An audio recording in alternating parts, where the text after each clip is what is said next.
Hey guys, what's up? I'm Erin and welcome back to the channel. Today, I want to go over something that really caught my attention. Data straight out of JPMorgan Chase's Guide to Retirement. What stood out to me was their personalized savings checkpoints. For households making $90,000 a year or less, their savings and investing target was just 5%. For households making $100,000 or more a year, their savings target was just 10%. At first glance, those numbers might seem surprisingly low, especially if we compare it to the numbers we often hear, like save 15, 20, or even 25% of your income. But when you dig into JPMorgan's assumptions and their math, well, it starts to make sense, and it does reveal something surprising about a typical retirement in America. So first you might be wondering, why are they recommending a 5% savings rate or a 10% savings rate? How do they make that split? If your household income is $90,000 a year or less, Social Security is a lot more likely to do more of the heavy lifting when it comes to your income needs in retirement. Odds are Social Security will replace, say, 70 or 80% of your income once you reach retirement. That makes it possible to meet your retirement income needs with a much lower savings percentage. And truly at lower income levels, it can be hard to save a larger share of your income simply because a greater share of your income is going to your day-to-day essentials. So setting your target at, say, 5% can be more realistic. And that's not to say you shouldn't aim to increase your savings target over time, but sometimes setting a target too high makes it feel like it's not possible to reach. But once you move up that income scale, once you're making $100,000 a year, $150,000 a year, or $250,000 or $300,000 a year, all of a sudden the picture changes. At that point, once you get to retirement, Social Security only might replace, say, 20% of your income. So that means you can't rely on Social Security alone to do the heavy lifting in retirement, and that's why JPMorgan suggests that higher earners save a higher percentage of their income, that 10% benchmark, because once they reach retirement, they're really going to have to rely on their investments to do the heavy lifting to fund their lifestyle. And honestly, that's the way it should be. Social Security is designed as a social safety net. It was never really designed to be a standalone retirement plan. So if you earn more, you should be able to save more to help fund your retirement. And that's why JPMorgan frames their checkpoints this way. Social Security replaces a larger share of income at the lower end and a much smaller share at the higher end, which means lower earners can lean much more heavily into the system in their retirement years, and higher earners have to fund more of their retirement from their personal investments. Now let's look at the actual checkpoints from JPMorgan. These are the savings targets they suggest based on age and household income. And that's really the thing to focus on here, household income. So whether you have a single income earning household or a dual income earning household, this is the target the entire household aims for. It's not that you have to hit double that amount if you have two income earners. You just look at the household income. So the first table we're going to look at is for households with an income of $90,000 a year or less. And remember, the savings target here is 5% of income. Look at that. By age 65, a household earning $60,000 a year is expected to have about $445,000 saved. A $90,000 household, they're expected to have around $700,000 invested. And remember that important detail. These are household numbers. If you're in a dual income household, each person doesn't have to hit these checkpoints on their own. Some of the biggest costs, like housing, insurance, and utilities, are fixed. And if you're in a dual income earning household, these costs tend to get spread across two incomes, which can make them more manageable. And that can mean it's easier to hit the necessary savings targets for your goals. But if you're in a single income earning household, you likely have to shoulder these costs all by yourself, and that can make it harder to hit certain savings targets. Either way, these checkpoints are designed to reflect what the household would need as a whole, not what the individual members within the household would need to hit. None of these targets suggest that you need $1 million saved to make retirement work. Not one. That is such a stark contrast to the mainstream narrative that we tend to hear, where it seems like every headline says you need $1 million saved up or else you're completely doomed in retirement. And I feel like tables like this bring a dose of reality to what the true American is facing. Now let's move up the income ladder to households making $100,000 a year or more. Now remember, JPMorgan suggests that these households have a savings target of 10% of their income. Here we see these numbers climb faster. By 65, a $150,000 household is expected to have $1.28 million saved. With a $200,000 income, that checkpoint is about $1.64 million. But again, remember these are household targets. Two earners together don't each need to hit $1 million individually. And I feel like that's a really important distinction to highlight because, again, so often with this narrative of $1 million being pushed, some people feel like each individual worker within the household needs to have $1 million saved up by the time they step away from the workforce. Whether or not that is your case, it depends on your expenses and your income. But JPMorgan does highlight here that we want to focus on household expenses because that's truly what matters. Now, I love a good example, but before we walk through the examples, it's important to know the assumptions behind these tables. Here's how JPMorgan built those. First, they assumed an 8.1% annualized return from a 60-40 portfolio. They also factored in 2.4% inflation over time and a retirement age of 65, with roughly 35 years in retirement. These numbers really matter because it's these balances that will shape what your income looks like in retirement, and this is really key to formulating your withdrawal strategy. Okay, so let's step back. Let's say you've hit your checkpoint for retirement by the age of 65. The next question is, how do you spend it down? Traditionally, you've probably heard of the 4% rule, where you take 4% of your portfolio's value in year one of retirement, then you get to adjust that amount by inflation each year, and that should be a safe rate of withdrawal to last you throughout the course of your entire retirement. Well, the latest research suggests that the absolute lowest safe rate of withdrawal can actually be nudged up. Rather than 4%, it's suggested that it can be 4.7%. And since that's the latest research, that's the number we're going to use here. And here's the catch, and something that I love that JPMorgan put in their research. They suggest this 4% rule, but they also say that you should be flexible. Life expectancy, market volatility, healthcare shocks, all of these can change the math. So rather than looking at 4.7 as a strict guideline to stick to, use it as a generalized starting point, but then from there, adjust your withdrawal based on how the market performs, what your life looks like. Make it fit your life, not some arbitrary rule. So with all of that, let's do an example. Let's say we have a single income earner who made about $60,000 as an annual income. Let's take a moment and talk about this income. When we say that someone's income is $60,000 a year, we're also looking at this from the point of Social Security, because it is that income that's used to determine what ultimately your Social Security benefit would be. So we're going to assume that our workers' income after indexing for inflation averaged out to be about $60,000 a year over the course of their working career. Let's also assume at the age of 65, they have the recommended portfolio from JPMorgan based on their income, so it would be $445,000 in investments. We will also assume that their initial withdrawal from their portfolio is 4.7% and that they're able to capture a 5.7% real rate of return on their investments, 8.1% nominal, 2.4% inflation. Now this is key. When they claim Social Security matters. If they want to retire at the age of 65 and their full retirement age is 67, they're going to receive a reduced benefit. If they wait to claim until the age of 67, they will receive what is considered full benefits. And if they delay claiming all the way up to the age of 70, they will receive a benefit that is 24% larger than it otherwise would have been at full retirement age.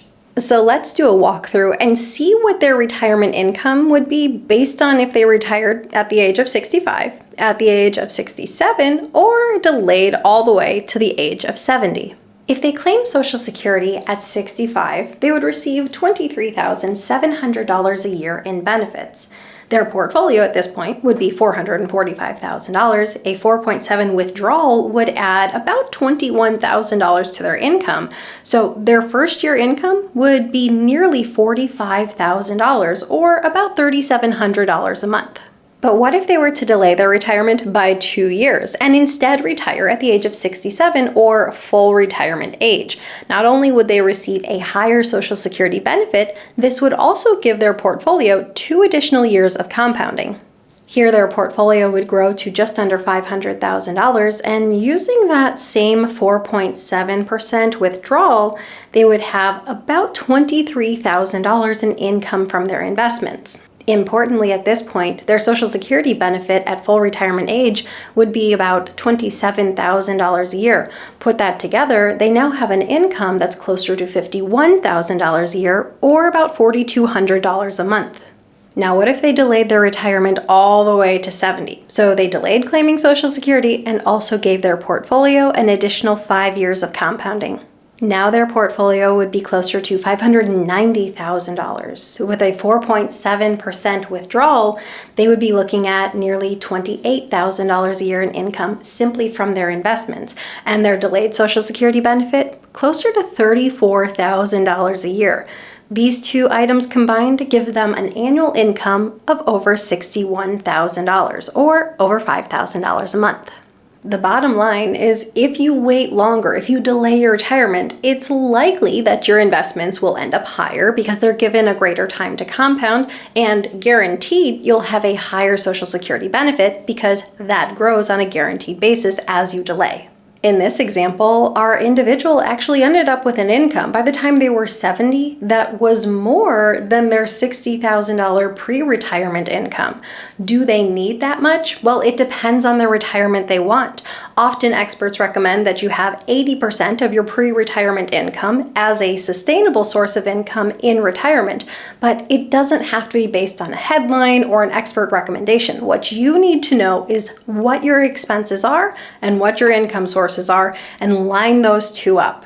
If this individual were to use that 80% of pre-retirement income as a guideline, they'd be looking at a retirement income of about $48,000 a year. Again, general recommendation, not specific to this person's situation. But if you do retire completely debt-free, say you go into retirement with a completely paid off home and no other debts to speak of, and your kids are completely financially independent and not relying on you as an income source, it's very likely once you get to retirement, your expenses will go down.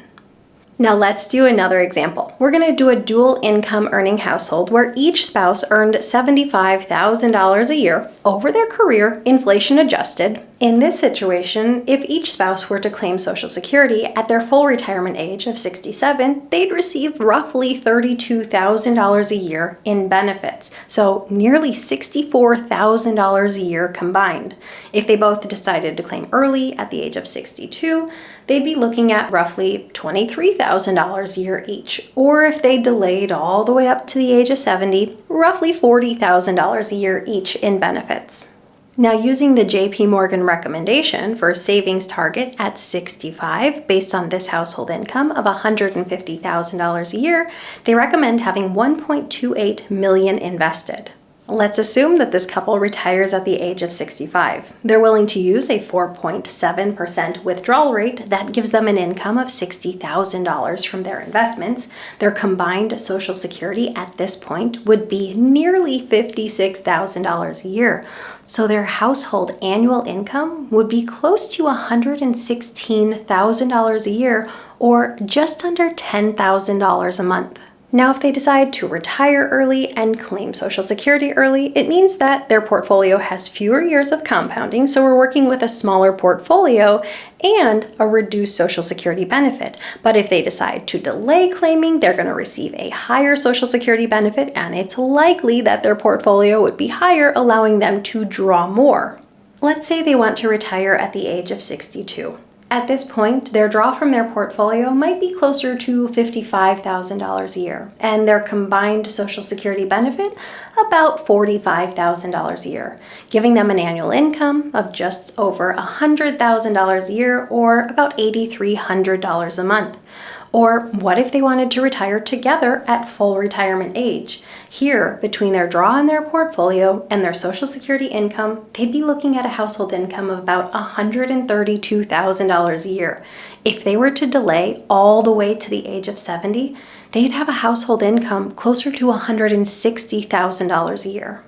Again, context matters here. Does this couple really need a household income of about $160,000 a year in retirement? If they never had that income during their working years, it's highly unlikely, especially if they go into retirement with a completely paid off home or they're debt free. They would likely need much less. And if we go back to expert recommendations, they might only need somewhere near 80% of their income from their pre-retirement years to fully fund their desired life in retirement. So they would likely need something significantly less than $150,000 a year. But again, you don't want to base it just on a recommendation. You want to run your budget, figure out what your expenses are, and then make your income match that. And another thing really important to point out here, in this example, we had both individuals within this couple retire and claim Social Security at the exact same time. Of course, you don't have to do that. Coordinate with your spouse. Does one want to claim early? Does one want to do delayed claiming? It really depends on what your retirement is, what your risk tolerance is, how you want to stagger your benefits. So you both have some flexibility when you decide to claim Social Security, when you decide to retire. Make it work for you and your household. The overarching message here is you don't need an arbitrary $1 million to retire. JPMorgan's household checkpoints really give a realistic today's dollar target that matches your income and your age. Also, I'm going to make sure to link the report down below in case you want to read it. For middle and lower income earners, Social Security will be really more of a pillar in retirement. For higher income earners, they are expected to fund more of their retirement from their personal savings. But we also do want to say everyone should have savings to fall back on, and make sure when you create your withdrawal strategy that you remain flexible in your approach, because it's very unlikely that you're going to need to withdraw the same exact amount every single year.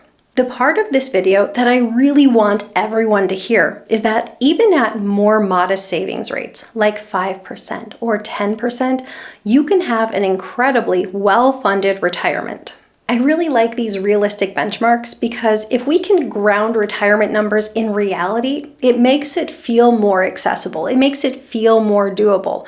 But you do also have to make sure to remain consistent and continue saving throughout the course of your entire career if you want this plan to work. If you're willing to save more, well then ultimately you're going to put yourself on a faster track to financial freedom and hopefully give yourself the option to step away from the workforce sooner if that's something you're interested in. But at the end of the day, it's not about chasing a headline. It's not about looking for a $1 million magic number in your bank account.